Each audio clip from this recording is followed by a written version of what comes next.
Welcome to episode 58 of Norse Myths, Legends, and Folktales.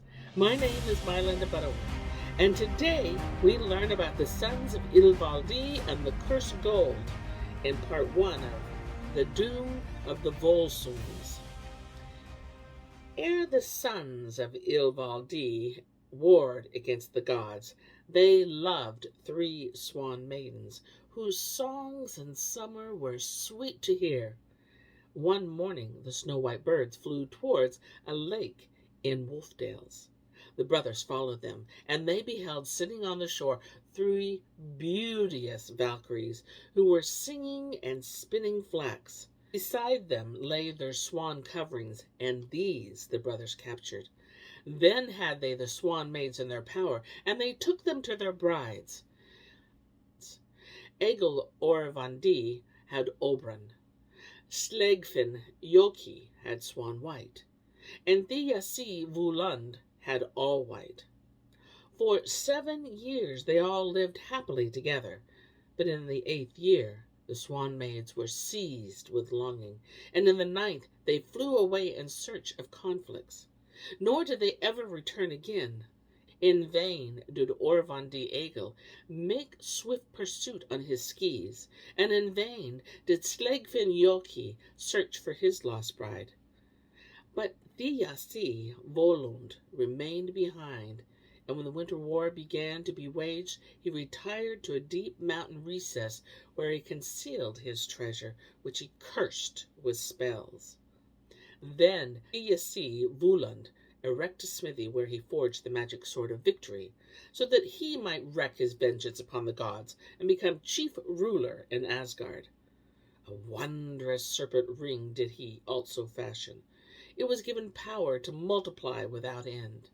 And when Mimir came suddenly upon the cunning artificer and bound him, he found within the smithy a chain of 700 rings, which could fetter the wind. In ancient England, minstrels were wont to sing to Angles and Saxons of Weland, the wondersmith, which they called Weland. He was a prince of the fairies. In other lands and in other tongues was the lay of Weland sung also. Mimir was named Nithud and called King of Sweden. Now King Nithud desired greatly to possess the treasures of Weland, so he sent mounted warriors to Wolfdale to take the elf prince captive. In bright moonlight the men rode forth clad in shining armor. When they reached Weland's hall, they entered it boldly, for the smith, who was a skilled archer, was hunting afar. They beheld, hanging on the wall, a chain of 700 rings. They took it down, and 1 ring they kept. Then the men concealed themselves. In time Weland returned from the chase. Keen-eyed was he indeed, for he at once seized the rings and sat down on a bearskin to count them. He found that 1 was missing, and he deemed fondly that his fairy wife had returned because for her he had forged the ring. Musing thus a long time, he fell fast asleep. In sorrow he awoke. His hands were chained and his feet were fettered. Then his captors bore him away, and they put him on an island to forge weapons and ornaments for the king. The heart of Weland was filled with rage. "On Nithud's belt," he cried, "I behold the sword which I fashioned with all my skill. I have lost forever my shining blade.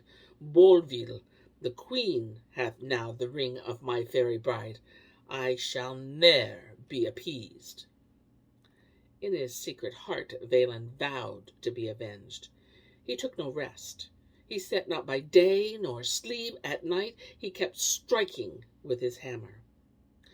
One day 2 young sons of the king entered the smithy.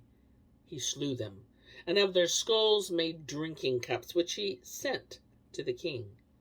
Then unto him came also Bolvil the queen, and she loved him because that she wore the magic ring. So by the wondersmith was she beguiled.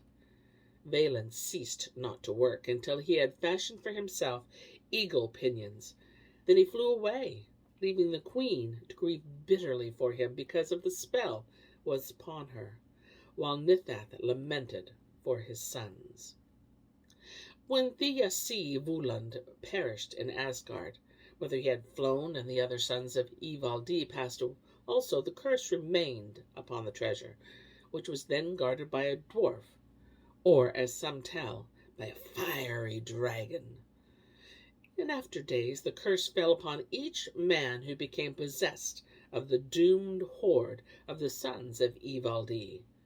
And ever did the rings continue to multiply and the chain to grow, ring following ring and linking one to the other, and each one like the first that was forged by the wondersmith. The rings came down the ages, and the chain extended from land to land. So grew also, link by link, the wondrous story chain of Ivalde's sons, and of the swan maidens whom they loved and lost. Their fame can never end, nor their sorrows, nor can the doom of the treasure curse pass away while ring follows ring, and the chain grows on. Old is the ring-tale of the Volsungs' doom.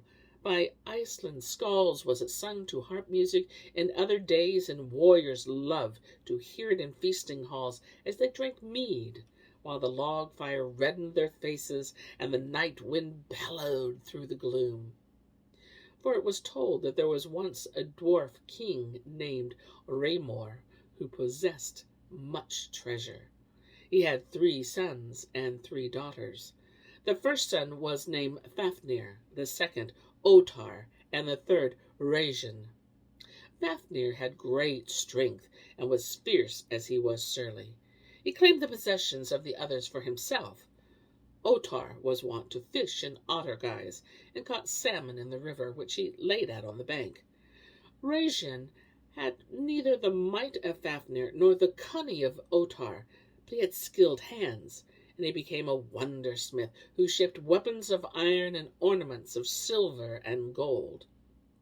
One day Odin and Onir and Loki journeyed together, and it chanced that they drew nigh to the dwelling of Radmor.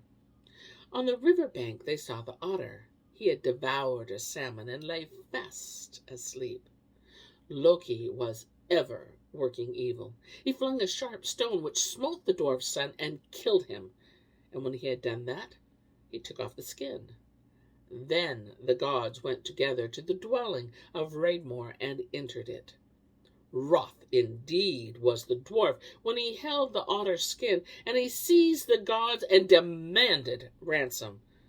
So Loki had to go forth alone to obtain sufficient gold, while Odin and Onir were kept secure. Now Loki knew that a great treasure hoard lay hidden in a dark mountain cavern.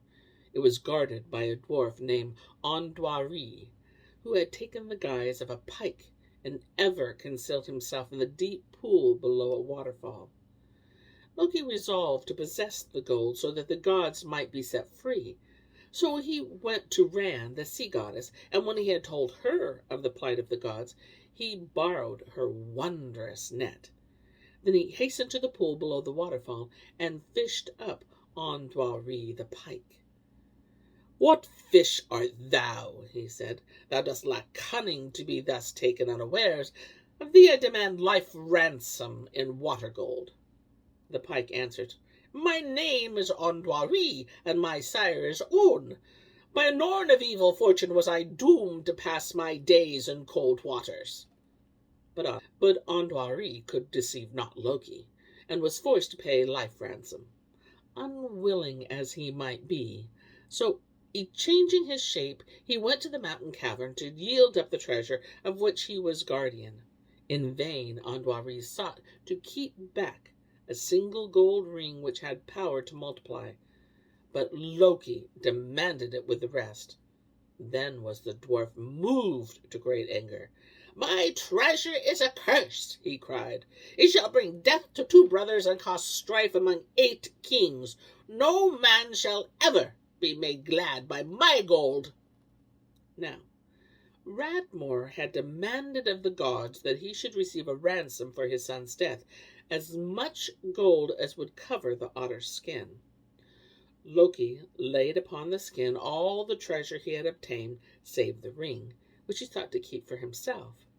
But Raidmore perceived that a single whisker hair of the otter stood bare, and he demanded that it should be covered.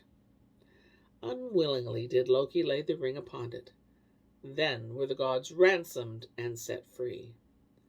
Loki was angry as the dwarf had been, because he had perforce to part with the magic ring, and ere he went his way he spoke fiercely to Raidmore, saying, "Thou hast received gold enough, and my head is safe, but thou shalt never prosper, nor shall thy sons prosper after thee. Take thou with the gold the curse that follows it." And here is where I end my tale for today. But I'll be back with more tales. Many more tales.